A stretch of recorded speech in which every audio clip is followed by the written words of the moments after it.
Ura bi hidrogeno atomoz eta oxigeno atomo batez osatutako substantzia da. 0 gradu zentigradutik gora eta 100 gradu zentigradutik behera likido kolorge, usain gabe eta zapore gabea da.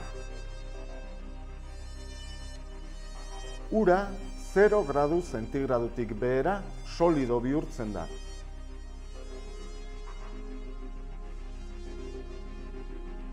Ura 100 gradu zentigradutik gora gas bihurtzen da, ur-lurrun alegia.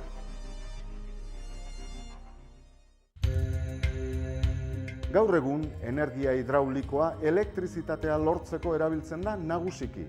Modu horretan sortutako energiari, energia hidroelektriko esaten zaio.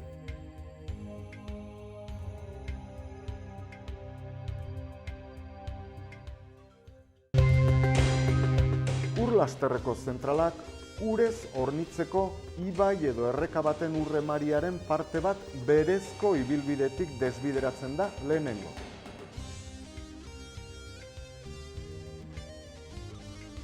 Presa oineko zentrala, ibaiaren ibilguan eraikitako presaren paretaren barrenean kokatu ohi da.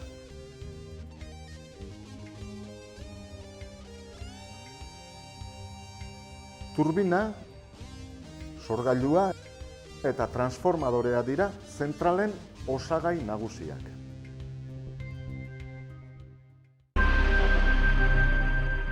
Fluido baten energia zinetikoa energia mekaniko bihurtzen duen motor mota da turbina. Zentral hidroelektrikoetan fluido hori ura izaten da.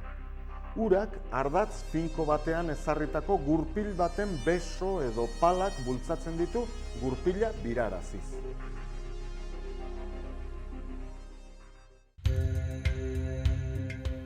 Sorgailua makina elektriko birakaria da eta bi osagai nagusi ditu, zirkuitu magnetikoa eta zirkuitu elektrikoa.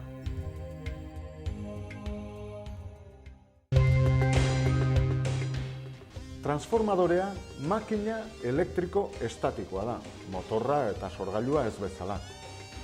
Zirkuitu magnetiko batez eta bi zirkuitu elektrikoz osatua dago.